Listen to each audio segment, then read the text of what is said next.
Mango ईज काय घेतलं कारण त्या ठिकाणी ईट हे फर्स्ट फॉर्ममध्ये आहे. त्याच्यामुळे ईज पाच आवश्यक आपल्यावर एक हे मोठी क्रियापद आहे. तर आपण काय केलं ईट पाच पार्टिकल वापरून त्याला सांगितलं यूज बाय प्रिपोजिशन म्हणजे आपण बाय प्रिपोजिशन. हाय फ्रेंड्स, मित्रांनो, आज आपण चेंज द व्हॉइस हा प्रकार आपण पाहिलेला आहे. पहिला आपण त्याच्यावर एक व्हिडिओ बनवलेला आहे. पण आज आपण त्याच्यामध्ये काय करणार आहोत तर 1996 ते 2018 पर्यंतच्या PSI, STI, त्यानंतर टॅक्स असिस्टंट, ASO, राज्यसेवा या परीक्षेमध्ये त्या ठिकाणी 1996 पासून ते 2018 पर्यंत आलेले जे आपले चेंज द व्हॉइसचे वाक्य आहेत ते वाक्य आज आपल्याला त्या ठिकाणी एकानंतर एक त्या ठिकाणी सॉल्व्ह करून पाहिजेत. म्हणजे नेमके त्याच्यामध्ये बदल कशा पद्धतीने होतात.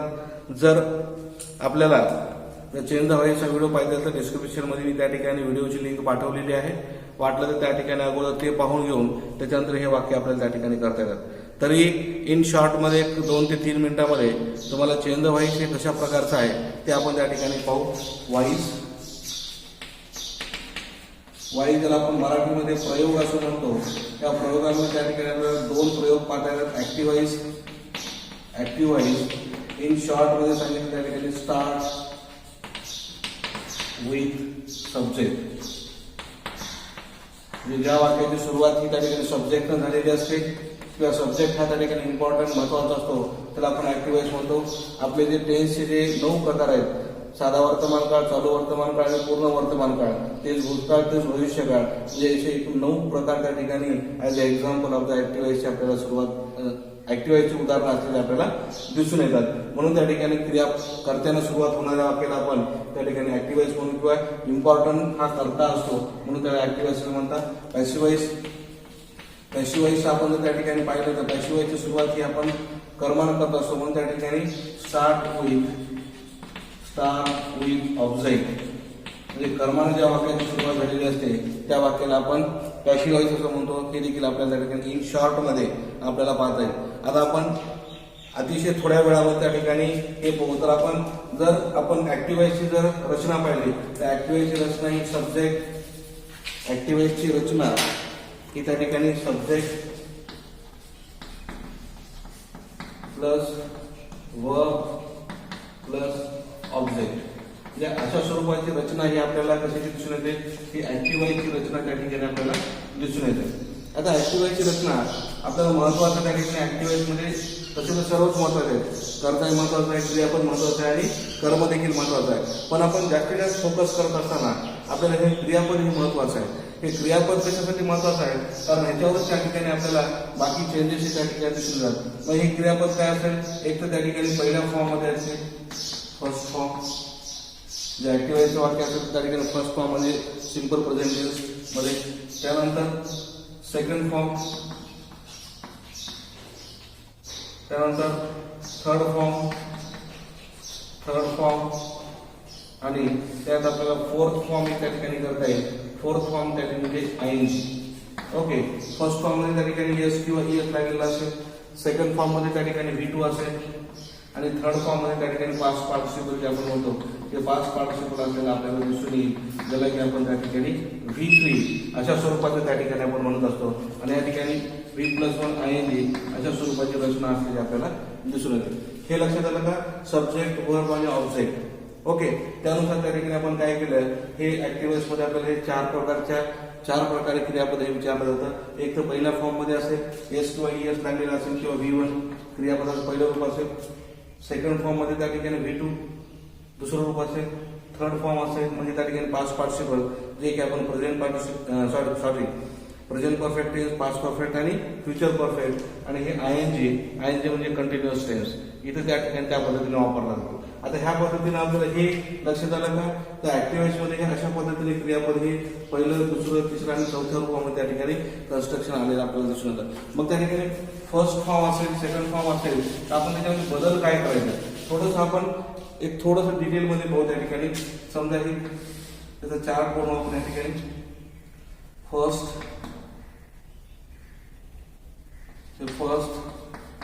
सेकंड फॉर्म, हे थर्ड फॉर्म आणि फोर्थ फॉर्म हे ऍक्टिव्ह मग ह्याचं त्या ठिकाणी पॅसिव्ह व्हॉइस काय होईल मग हे जर अशा पद्धतीनं फर्स्ट फॉर्म आलेला असेल आय इज आर यापैकी एक वापरायचो हे passive voice. Second form was किंवा वर ह्याचा वापर करायचा आहे. त्यानंतर थर्ड फॉर्म असेल तर त्या ठिकाणी बीचा वापर करायचा आहे तर ऑलरेडी सहाय्यकारी क्रियापद त्या ठिकाणी आलेले असतात. आणि फोर्थ फॉर्म मध्ये त्या ठिकाणी बीइंगचा वापर करायचा. लक्षामध्ये म्हणजे हे ऍक्टिव्ह आहे. फर्स्ट फॉर्म असेल तर am is are, second form असेल तर वॉज वेअर, थर्ड फॉर्म असेल तर बीइंग आणि फोर्थ फॉर्म असेल तर बीइंग असेल. त्यानंतर आपल्याला ह्याच्या व्यतिरिक्त ते मॉडेल ऑफ त्या ठिकाणी आलेले असतात. ते शाल, विल, कॅन, कुड, शुड, वुड, मे, माइट आणि इटीसी हे जर आलेले असतील ते ऍक्टिव्ह मध्ये आलेले समजा तर त्याचं पॅसिव्ह मध्ये काय होईल फक्त पॅसिव्ह त्या ठिकाणी बीचा ऍड करायचं. ओके आता आपण आता स्ट्रक्चर चालू या ठिकाणी ऑब्जेक्ट आहे कारण पॅसिव्ह आपण काय करतोय कन्स्ट्रक्शन करतोय. सुरुवातीला ऑब्जेक्ट मग क्रियापद पहिलं रूप, दुसरं रूप, तिसरं रूप आणि चौथं रूप आलं असेल तर त्यानुसार हे सहाय्यकारी क्रियापद वापरायचे. त्यानंतर मॉडेल ऑब्जेक्ट झालेलं असेल तर त्यामध्ये बीचा ऍड करायचं आणि त्याच्यानंतर पुन्हा जर आपल्याला त्या ठिकाणी हे करायचं असेल हे बाय आणि नंतर त्या ठिकाणी काय होईल बाय नंतर आपल्याला जी ही सब्जेक्टिव्ह केस होईल हा सब्जेक्ट त्या ठिकाणी इकडे हे ऑब्जेक्टिव्ह केस म्हणून त्या ठिकाणी वापरतात. हे ऑब्जेक्टिव्ह केस म्हणजे अशा पद्धतीने त्या ठिकाणी आपल्याला हा व्हिडिओ त्या ठिकाणी हे जी रचना आहे ते ऍक्टिव्ह व्हायचं बघा. एक लक्षात घ्या हे सब्जेक्ट वर ऑब्जेक्ट हे ऍक्टिव्ह व्हायचं आहे. ह्याचं पॅसिव्ह म्हणजे ऑब्जेक्ट सुरुवात करायची सुरुवात केली ऑब्जेक्ट त्यानंतर ह्या क्रियापदाला अनुसरून त्या ठिकाणी क्रियापद पहिल्या दुसऱ्या तिसऱ्या आणि चौथ्या रूपामध्ये असेल तर ह्या पद्धतीने सहाय्यकारी क्रियापद आपल्याला पॅसिव्ह मध्ये वापरावं लागतील. किंवा एखाद्या वेळेस त्या ठिकाणी काय असेल तर हे मॉडेल ऑफ असतील आणि त्यानंतर त्या ठिकाणी बीचा वापर करायचा जर हे मॉडेल ऑफ असेल तर त्याच्यानंतर आपल्याला काय करायचे पास्ट पार्टिसिपल हे past participle of main verb आणि त्याच्यानंतर बाय आणि त्याच्यानंतर हे ऑब्जेक्टिव्ह सब्जेक्टिव्ह केस हे सब्जेक्टिव्ह केस या पद्धतीने त्या ठिकाणी आपल्याला ह्या पॅसिव्हचं कन्स्ट्रक्शन आपल्याला इन शॉर्ट मध्ये किंवा सोप्या रूपामध्ये आपल्याला त्या ठिकाणी करता येईल. आलं लक्षात तर ह्या पद्धतीने आपल्याला त्या ठिकाणी ऍक्टिव्ह पॅसिव्ह इन शॉर्ट मध्ये आणि जर फुल व्हिडिओ ह्याचा डिटेल पाहायचा असेल तर डिस्क्रिप्शन मध्ये त्या ठिकाणी या व्हिडिओची लिंक टाकलेली आहे तर ती आपण त्या ठिकाणी पाहू शकता. तर आजच्या तारखेमध्ये हे रद्द करतो तुम्ही लिहून घेतलेलं असेल पहिला व्हिडिओ पाहिलेलाच असेल तर आपल्याला ह्याच्यानंतर त्या ठिकाणी 1996 पासून ते 2018 पर्यंत जे ऍक्टिव्ह पॅसिव्हचे वाक्य आहेत ते राज्यसेवा असेल ESI ST आहे आणि त्याच्यानंतर ASO असेल किंवा त्या ठिकाणी राज्यसेवेला बरेचसे त्या ठिकाणी त्याचे उदाहरण विचारले गेलेले आहेत. तर एक एक उदाहरण त्या ठिकाणी आपण घेऊन त्याचं अनालिसिस करू. तर पहिलं उदाहरण त्या ठिकाणी पाहता आपल्याला पहिलं उदाहरण why do you waste your time why do you waste time आता हे अशा प्रकारचा क्वेश्चन मार्क त्या ठिकाणी जर चेंज व्हायस ऍक्टिव्ह पॅसिव्ह मध्ये करत असताना आपल्याला त्या ठिकाणी प्रश्न ऍज इट इज जसा तसा ठेवायचा आहे. म्हणून त्या ठिकाणी WH वर सुरुवातीला जसा तसा घेतला. त्यानंतर हे डू सिंपल प्रेझेंट टेन्स किंवा साध्या वर्तमान काळामध्ये प्रश्न तयार करायचा असल्यामुळे डू वापरलाय म्हणजे साधा वर्तमान काळ सिंपल प्रेझेंट टेन्स पहिलं रूप आहे त्या ठिकाणी म्हणजे काय होईल आय एम इज आर. मग या ठिकाणी यू वेस्ट टाइम आहे वेस्ट टाइम त्या ठिकाणी एकत्र इज येईल why is waste why is पुढं काय येईल वाय इज टाइम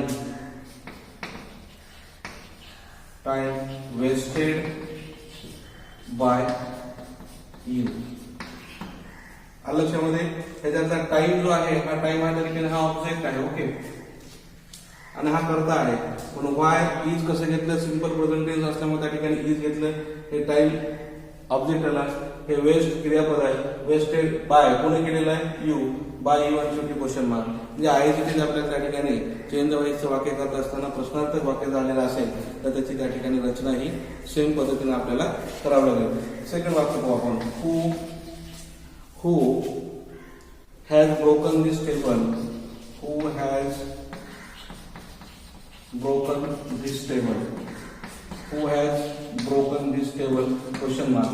याच्यामध्ये बघा आता जेव्हा आपण प्रश्नार्थक वाक्य पाहत असतो प्रश्नार्थक वाक्यामध्ये त्या ठिकाणी ज्यावेळेस व्हाय असेल तर व्हाय जसं तसं पण खूम आल्यानंतर थोडंसं एक वेगळ्या पद्धतीने त्या ठिकाणी आपल्याला वाक्य करावं लागेल. कारण हुम म्हणल्यानंतर त्या ठिकाणी कोण केलं हे त्या ठिकाणी कळणार नाही म्हणून वाक्याची सुरुवात बाय हुम करावं लागेल. हे बाय हुम केलं. बाय हुम केल्यानंतर काय होईल सहाय्यकारी क्रियापद काय आहे हॅज. पुन्हा कर्म काय आहे this table been broken. By whom कारण पुढचं वाक्य जर त्या ठिकाणी पॅसिवाइज करायचं असेल तर बाय हुम घ्यावं लागेल. त्यानंतर सहाय्यकारी क्रियापद जसं कारण प्रश्न आपल्याला आयडेंटिटी ठेवायचा. त्यानंतर इकडचा दिस टेबल हा कर्म घेतला. त्यानंतर आपल्याला हॅज किंवा हॅवचं वाक्य आलं असेल तर त्या ठिकाणी आपण क्रियापदात स्वरूप म्हणलं त्या ठिकाणी बीनचा वापर करतो आणि क्रियापद already past participle has been broken question mark. अशा पद्धतीने त्या ठिकाणी आपल्याला हे प्रश्नार्थक वाक्य त्या ठिकाणी करता येईल. त्यानंतर थर्ड आपल्याला खूप एक 50 वाक्य त्या ठिकाणी बघायचे. त्याबद्दल people have forced. People have forced the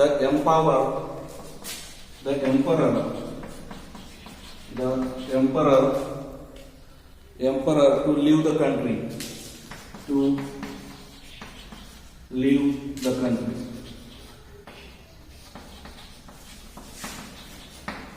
त्या वाक्यामध्ये बघा त्या ठिकाणी पीपल हा करता आहे आपल्याला हॅज फोर्स्ड क्रियापद येईल आणि द एम्परर हा त्या ठिकाणी करता असलेला आपल्याला दिसून येईल. म्हणून हा करता सुरुवातीला घेतला द एम्परर.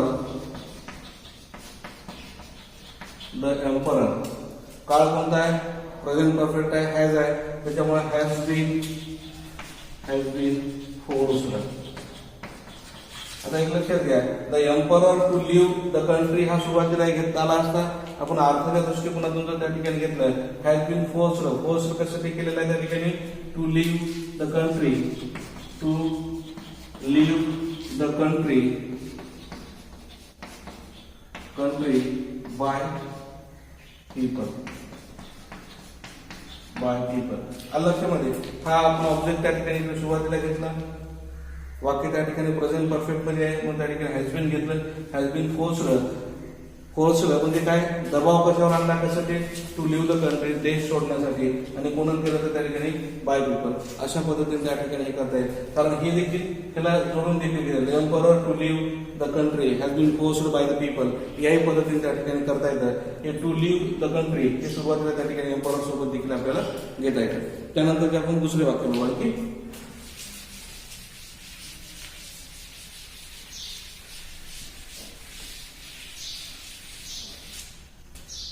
त्यानंतर दुसरं वाक्य बघा choose the correct passive voice आपल्याला हे खाली देतात. चूज द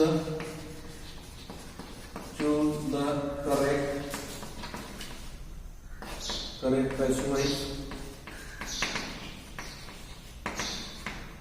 नंबर 1 त्यातलं नंबर 1 दिले he was given a letter by her. He was given a letter by her. Number 2 second number त्या ठिकाणी दिलेला आहे he gives a letter by her. He gives a letter by her. Number 3 he gave a letter by her. He gave a letter by her. And fourth one and last one that again he is giving a letter by her. He is giving a letter by her. तर वरील 4 वाक्यापैकी त्या ठिकाणी आपल्याला काय करायचं तर correct passive voice वाक्य त्या ठिकाणी शोधून काढायचं. पॅसिव्ह वॉइसचं कन्स्ट्रक्शन काय असेल helping verb plus past participle. Okay सहाय्यकारी क्रियापद आणि पास्ट पार्टिसिपल जर असेल तर आपण त्याचं कन्स्ट्रक्शन हे पॅसिव्ह वॉइसचं बघा. पहिलं वाक्य he was given a letter by us. सहाय्यकारी क्रियापद आणि त्या ठिकाणी क्रियापदाचे स्वरूप दिसते या ठिकाणी. त्यानंतर ही गिव्ह एस किंवा इज लागलेलं आणि पुन्हा लेटर बाय ए त्याच्यामध्ये होणार नाही. त्यानंतर ही गेव दुसरं रूप आहे आणि पुन्हा लेटर बाय हे देखील होणार नाही. त्यानंतर ही इज गिव्ह हे प्रेझेंट कंटिन्युअस टेन्सचं ऍक्टिव्हेशन वाक्य आहे. पुणे तिन्ही वाक्य होणार नाहीत. आपल्याला वाक्य आयडेंटिफाय करत असताना बघायचं त्या ठिकाणी हा करता दिलाय, त्याच्यानंतर क्रियापदाला एस किंवा एस लागलेलं आहे म्हणजे हे पॅसिव्ह वॉइस नाही. नंबर 1. नंबर 2 हे तिसरं वाक्य ही गिव्ह क्रियापदा दुसरं रूप आहे आणि पुन्हा बाय वर लागला असतं तर त्या ठिकाणी होणार नाही. आणि तिसरं तर सरळ त्या ठिकाणी आपली इज गिव्हिंग प्रेझेंट कंटिन्युअस दिसते. पण त्या ठिकाणी पहिलं वाक्य काय ही वॉज गिव्हन हे सहाय्यकारी क्रियापद वॉज आणि क्रियापदाचे स्वरूप given given letter by her म्हणून त्या ठिकाणी पहिलं वाक्य हे कशाचं एक्झाम्पल आहे तर पॅसिव्ह वॉइसचं एक्झाम्पल असलेलं आपल्याला दिसून येतं. त्यानंतर next she is singing a song. She is singing a song. तर वाक्य काय हा कर्म अ सॉन्ग काळ कोणता आहे प्रेझेंट कंटिन्युअस टेन्स आहे. आपण सांगितलं प्रेझेंट कंटिन्युअस म्हणजे फोर्थ फॉर्म म्हणजे आयएनजी म्हणजे त्या ठिकाणी आपण काय केलं बीइंग म्हणजे ह्या सहाय्यकारी क्रियापदासोबत सॉन्ग एक त्याच्यामुळे इज येतं इज हे बीइंग वापरलं. पुन्हा पहिला नियम पास्ट पार्टिसिपल वापरायचं सिंगचं सन आणि बाय वापरून त्या ठिकाणी सी ही सब्जेक्टिव्ह केस आहे इकडे ऑब्जेक्टिव्ह येईल सीचं. अशा पद्धतीने त्या ठिकाणी आपल्याला चेंज व्हायचं वाक्य हे करता येईल. त्याच्यानंतर who can save our country. पुन्हा क्वेश्चन मार्क आहे. मी अगोदर सांगितलं होतं की हूचं जर वाक्य त्या ठिकाणी पॅसिव्ह प्रश्नार्थ वापरायला आलेलं असेल तर बाय हूम कॅन. पुन्हा काय लिहायचं बाय हूम कॅन. पुन्हा आवर कंट्री बी सेव्ड. अशा पद्धतीने त्या ठिकाणी बाय हूम कॅनला कॅन घेतलं पुन्हा करून घेतला आवर कंट्री बी ऍड करायचं कारण मॉडेल ऑफ लागलेलं असेल तर ऍक्टिव्हेशनमध्ये पॅसिव्ह बी वापरायचं बी सेव्ड आणि शेवटी क्वेश्चन मार्क. त्यानंतर नेक्स्ट एक्झाम्पल त्या ठिकाणी पाहू आपण. There is no time to lose. ठीक आहे, हे थोडंसं वर घेऊ वाक्य. There is no time to lose. There is no time to lose. आता ह्याच्यात पॅसिव्ह वॉइस करायचं. पॅसिव्ह वॉइस करताना आपल्याला कर्ता क्रियापद आणि कर्म हे आवश्यक असतं. त्याला आपण हा कर्ता घेतला कन्सिडर केला क्रियापद आता हे झालं मुख्य क्रियापद. नो टाइम टू लूज ह्याच्यामध्ये त्या ठिकाणी आपल्याला एकंदरीत कर्म नाहीये तर त्या ठिकाणी पण कर्म राहणं गरजेचं आहे. नो टाइम टू लूज म्हणजे काय त्याला गमवायचं नाही तर टू लूज हे गमवायचं नाहीये म्हणून ह्या टू लूजचं त्या ठिकाणी आपल्याला काय करावं लागेल पॅसिव्ह वॉइस. त्याला आपण इन्फिनिटीचं पॅसिव्ह वॉइस म्हणतो. म्हणून there is no time to be lost. तर ह्या अशा पद्धतीने त्यांचं पॅसिव्ह वॉइस आहे. त्याला काय आपण इन्फिनिटीचं पॅसिव्ह वॉइस म्हणतो. ते इन्फिनिटीचं पॅसिव्ह वॉइस ह्या पद्धतीने त्या ठिकाणी आपल्याला दिसून येतं. बरोबर आहे. त्याच्यानंतर दुसरं आहे bring a glass of water.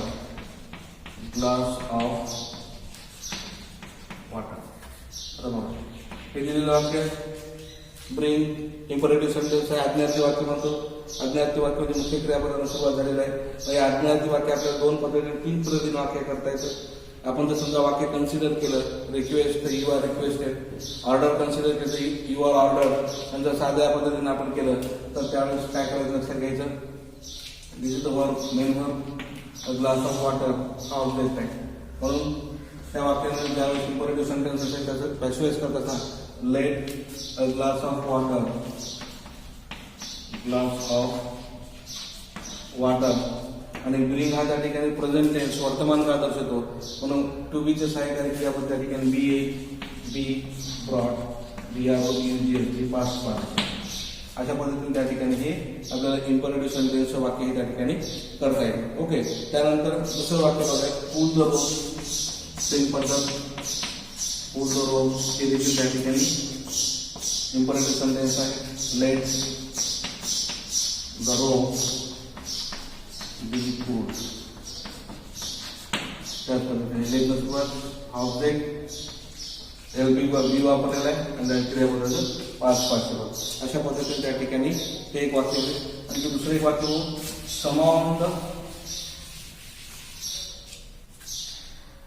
The fire brigade. समॉन the fire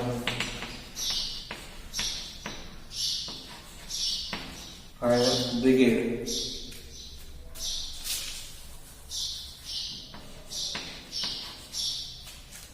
fire brigade. Okay, बघा याच्यामध्ये काय, हे देखील त्या ठिकाणी समॉन म्हणजे बोलावणे, कॉल करणे किंवा बोलावून घेणे, म्हणून हा मेन वर्ड. आणि कोणाला बोलावलं त्या ठिकाणी, फायर ब्रिगेडला. म्हणून object late the fire brigade. पुन्हा आणखी टू बीचे सहाय्यकारी बी वापरायचे आणि क्रियापदाचं तिसरं summon. To be summon, let the fire brigade be summon. अशा पद्धतीने हे त्या ठिकाणी आपल्याला हे वाक्य करता येईल. त्यानंतर आपल्याला दुसरं वाक्य पाहिजे, why did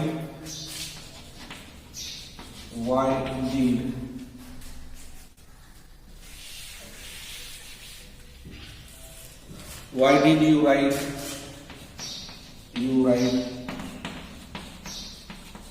such a letter? Question mark.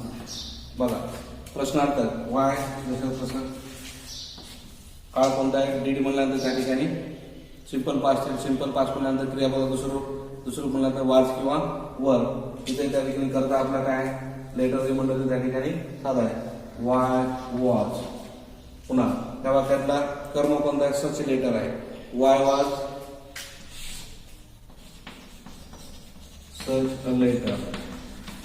पुन्हा काय, why was such a letter return. क्रियापदाचं तिसरं रूप रिटर्न. पुन्हा लिहिले बाय यू. लक्षामध्ये वाय डीड यू राईट हा सब्जेक्ट, हा वर्ब आणि हा ऑब्जेक्ट. ओके, आणि हे वर्तमान सिंपल पास्ट टेन्स असण्यासाठी वापरले. म्हणजे वाय कशा सुरुवातीला डीड असल्यामुळे वाज घेतलं, सच लेटर ऑब्जेक्ट इथे घेतला. त्यानंतर क्रियापदाचं त्याच्याकडे सहाय्यकारी क्रियापद आलेलंच आहे, राईट तिसरं रिटर्न आणि बाय यू आणि क्वेश्चन मार्क. अशा पद्धतीने त्या ठिकाणी हे केलेलं आहे. वी ॲडमायर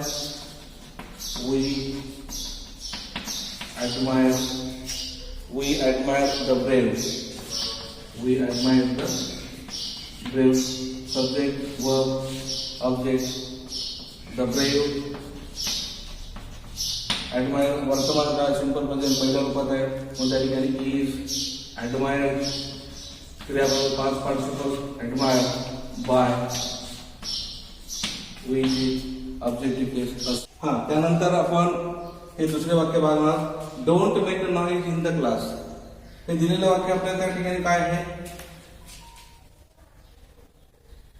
नकारार्थी वाक्य आहे. हे नकारार्थी वाक्य त्या ठिकाणी आपल्याला पॅसिव्हाइज करत असताना हे नकारार्थी वाक्याचं पॅसिव्हाइज आपण कशा पद्धतीने करतो हे थोडंसं लक्षात येतं. लेट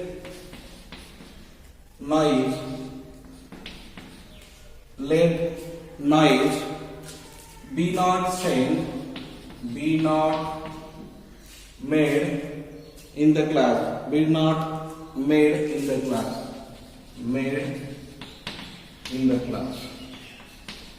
अशा पद्धतीने हे क्रियापद नॉईज त्या ठिकाणी ऑब्जेक्ट म्हणून त्या ठिकाणी लेट वाक्यात सुरुवात केली. लेट नॉईज सहाय्यकारी क्रियापद बी घेतलं आणि वाक्य निगेशन असल्यामुळे नकारार्थाचं नॉटचं त्या ठिकाणी not made in the class. अशा पद्धतीने त्या ठिकाणी आपल्याला हे नकारार्थाचं वाक्य करता येईल.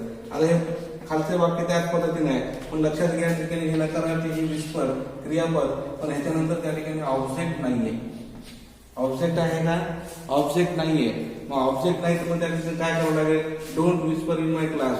एखाद्या कोणत्या त्या ठिकाणी शिक्षकाने त्या ठिकाणी विद्यार्थ्याला म्हटलेलं आहे, म्हणजे मे बी तिथं मोठा गोंधळ झाल्यामुळे त्या ठिकाणी हे आपण कन्सिडर ऑर्डर करू किंवा आपण त्या ठिकाणी शुड वगैरे असेल हे सजेशन देखील त्या ठिकाणी वापरता येईल. म्हणून यू आर ऑर्डर, हा बरोबर आहे. पॅसिव्ह कशाचं करायचं आपल्याला, ऑर्डरचं. आणि ते ऑर्डर दिलेलं आहे कारण हे विस्पर आहे, विस्पर नंतर क्रियापदाला कर्म नाहीये. मग कर्म नसल्यामुळे त्या ठिकाणी आपल्याला पॅसिव्ह कशाचं करायचं, ऑर्डरचं करायचं. You are order to whisper in my class, in my class. अशा पद्धतीने त्या ठिकाणी काही एक्सेप्शन्स असतात, तर हे एक्सेप्शन अशा पद्धतीने त्या ठिकाणी किंवा आपण इथे यू शुड बी करता येईल. यू शुड नॉट, हा okay, you are order not to, लक्षात घ्या यू कॅन नॉट राईट होतं. म्हणून त्या ठिकाणी you should not to whisper in my class, हे शुड बी त्या ठिकाणी आपल्याला एक सजेशन म्हणून त्या ठिकाणी घेता येईल. अशा पद्धतीने त्या ठिकाणी हे आपल्याला जे ऑब्जेक्ट नसेल आणि इम्पॉर्टंट सेंटेन्स नकारार्थी असेल अशा पद्धतीने त्या ठिकाणी आपल्याला बनवता येतं. त्यानंतर आपल्याला दुसरं वाक्य आहे की माय बुक, माय बुक वाक्य पुढे काळात आहे, प्रेझेंट परफेक्ट मध्ये आहे. त्या ठिकाणी हे हॅज एक क्वेश्चन असल्यामुळे my book has been stolen, past participle by someone, by someone. अशा पद्धतीनं आता इथलं वाक्य बघा, द मदर करत आहे, वॉज कॉलिंग क्रियापद आणि हा कर्म आहे हर सन. म्हणून त्या ठिकाणी हर सन जशा तसं इकडे घ्यायचं नाही, द सन घेऊ आपण. The sun was ING fourth म्हणून त्या ठिकाणी बीइंग क्रियापदाचे स्वरूप कॉल्ड बाय मदर. अशा पद्धतीनं काही शब्द आपल्याला ऑटोमॅटिक ओमिशन किंवा ड्रॉप करावे लागतात त्या पद्धतीनं. त्यानंतर they will sing flock songs, flock song त्या ठिकाणी काय आहे, ऑब्जेक्ट आहे म्हणजे फ्लॉक सॉंग्स, फ्लॉक सॉंग्स. आणि क्वेश्चन आहे वाक्य त्या ठिकाणी वेअर बीइंग पास्ट कंटिन्युअस म्हणून आहे, त्या ठिकाणी हे वेअर बीइंग ऑलरेडी दिलेलं आहे. क्रियापदाचं स्वरूप sung by them, bye them अशा पद्धतीने. आणि खालचं वाक्य वेअर प्रश्नार्थ, त्यानंतर विल दिलेला आहे, वेअर विल. प्रिझनर घ्यायचं, दीज प्रिझनर्स, दीज प्रिझनर्स. आता विलनंतर बी सेन्स, वेअर विल दे करायचं बाय देम, बाय देम. अशा पद्धतीने त्या ठिकाणी हे वाक्य आपल्याला स्पेसिफाईज करता येते. त्यानंतर पुढचं वाक्य आपल्याला बघता येईल. त्या ठिकाणी दिलेलं वाक्य हे आपल्याला आयडेंटिफाय करता आलं तसे दिलं वाक्य वाच केट, सहाय्यकारी क्रियापद क्रियापदाचे स्वरूप आहे आणि बाय म्हणून त्या ठिकाणी पाहिजे होते. याचा आपल्याला ऍक्टिव्हाइज करायचं. Her husband, her husband. त्यानंतर वाच केट म्हणजे त्या ठिकाणी सहाय्यकारी क्रियापद वाज वापरले वाक्य सिंपल पास्ट मध्ये असायला पाहिजे. हर हजबंड आहे हे क्वेश्चन सिंग्युलर आहे म्हणून त्या ठिकाणी केप, केप कोणाची वाट बघत होता, केप शिला, केप वेटिंग, केप वेटिंग शिला. अशा पद्धतीने त्या ठिकाणी हे वाक्य आपल्याला त्याचं ऍक्टिव्हाइज दिलेलं आहे, पॅसिव्ह आहे त्याचं आपण ऍक्टिव्हाइज केलं. त्याच्यानंतर द हॉस्पिटल टूक care of Aruna, of Aruna आहे पण त्या ठिकाणी आपल्याला अरुणा घ्यावं लागेल, ऑफ त्या ठिकाणी काढून टाकावं लागेल. हे अरुणा, ARUNA अरुणा. त्यानंतर क्रियापदाचं दुसरं रूप आहे टूक म्हणून पास्ट टेन्स आहे अरुणा. एक क्वेश्चन असतं वॉज. क्रियापदाचं तिसरं रूप टेकन केअर बाय, कोणी घेतली काळजी, द हॉस्पिटल, द हॉस्पिटल. आता बरेचशे वेळेस त्या ठिकाणी लक्षात घ्यायचं अशा प्रकारचं जर वाक्य दिलेलं असेल hospital take care of Aruna आणि त्याच्या खाली त्या ठिकाणी जर म्हणणं असेल choose the correct passivize form of the, तर आपण त्या पद्धतीनं हे वॉज आणि टेकन सहाय्यकारी क्रियापद आणि क्रियापदाचे स्वरूप हे त्या ठिकाणी आपण शोधायचं.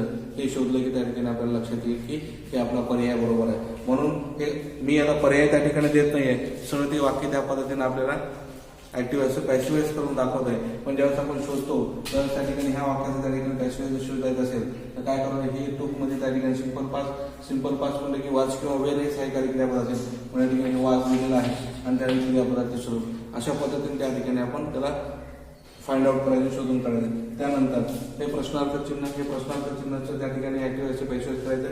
म्हणजे हॅज असेल तसं.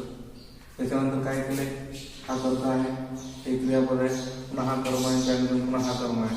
हॅज पुन्हा काय होईल, हॅजचं दिल्यानंतर कर्म कोणता घेतात त्या ठिकाणी इकडे घेईल, हॅज ही. पुन्हा काय झाल्यामुळे त्या ठिकाणी बीन वापरावं लागेल, बीन गिवन फूड. पुन्हा दिलेला आहे बाय समवन, बाय समवन. आणि लक्षामध्ये सायंकाळ विद्या असते सोबत त्या विकल्पचा ही विक्री त्या ठिकाणी करता होईल. त्यानंतर काय झाल्यामुळे बीन घेतलेलं आहे, गिवन दुसरं फूड काय दिलेलं आहे, बाय समवन. अशा पद्धतीने त्या ठिकाणी आपल्याला हे वर्बल क्वेश्चनचं देखील ॲक्टिव्ह एक्सरसाइज करत आहे. हे देखील शी हॅड फिनिश्ड करतात क्रियापद. द वर्क हॅड स्वरूपासाठी त्या ठिकाणी वापरतो, हॅड बीन फिनिश्ड. कधी before we reached there by her. तर अशा पद्धतीने त्या ठिकाणी आपल्याला हे त्याचं पॅशवेज करता येईल. त्यानंतर second, the children were given, मुलांना देण्यात आलं स्वीट्स म्हणजे गोड पदार्थ ऑन प्रिन्सिपल्स बर्थडे, म्हणजे प्रिन्सिपलच्या वाढदिवसाच्या निमित्त त्या ठिकाणी मुलांना त्या ठिकाणी काय झालं, स्वीट देण्यात आलं. म्हणजे कोण दिलं, ह्यांनी दिलं असेल ना, ह्यांचा वाढदिवस आहे म्हणजे ह्यांनी दिलेला असेल, बरोबर आहे. म्हणून त्या ठिकाणी द प्रिन्सिपल नाही तर तुम्ही म्हणताल हे ऑन द प्रिन्सिपल बर्थडे आहे, पण ऑन द प्रिन्सिपलच्या वाढदिवसाच्या मग कोण दिला असेल, ह्यांनी दिलेला असेल. म्हणून तोच कर्म त्या ठिकाणी कन्सिडर करून आपण इकडे घ्यायचा. The principal was were given, children were given passive voice है, passive voice मध्ये त्या ठिकाणी काय होईल, मग past tense, were given म्हणजे past tense, gave काय दिलेलं आहे, sweets कशावर दिले, on his birthday, त्याच्या वाढदिवसाला, on his birthday, by on his birthday to the children.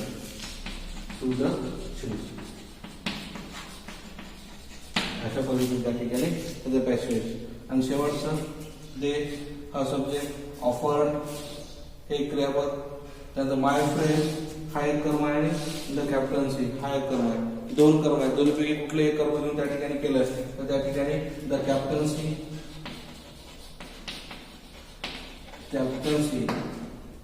Simple past tense आहे, वॉज ऑफर्ड क्रियापदाची सुरू. कोणाला दिलं, टू माय फ्रेंड माझ्या मित्रास, टू माय फ्रेंड. आणि कोणी दिलं, बाय देम. तर अशा पद्धतीने त्या ठिकाणी आपल्याला ह्या वाक्याचं ऍक्टिव्हाइजचं पॅशवेजमध्ये त्या ठिकाणी रूपांतर आपल्याला करता येईल. आणि मी त्या पद्धतीने सांगितलं की पर्याय हे कसे शोधायचे. तर अशा पद्धतीने त्या ठिकाणी आजच्या व्हिडिओमध्ये आपण बरेचसे वाक्य हे ऍक्टिव्हाइजचे पॅशवेज आपण पाहिलेले आहेत. असेच आणखी काही राहिलेले जे वाक्य असेल ते आपण नंतरचा जो व्हिडिओ बनवू त्या नंतरच्या व्हिडिओमध्ये त्या ठिकाणी आपण सविस्तरमध्ये घेऊ, कारण व्हिडिओ फार लेंदी आणि मोठा होत आहे. त्याच्यामुळे त्या ठिकाणी बाकीचे राहिलेले जे संदेश आहेत हे संदेश आपण नंतरच्या व्हिडिओमध्ये त्या ठिकाणी ते सॉल्व्ह करण्याचा प्रयत्न करू. म्हणून माझं यूट्यूबला चॅनल आहे PR.बालाजी चव्हाण, या यूट्यूब चॅनलला त्या ठिकाणी जाऊन लाईक आणि सबस्क्राईब करा की जेणेकरून तुम्हाला नवनवीन व्हिडिओ पाहण्यास भेटतील. Okay, thank you.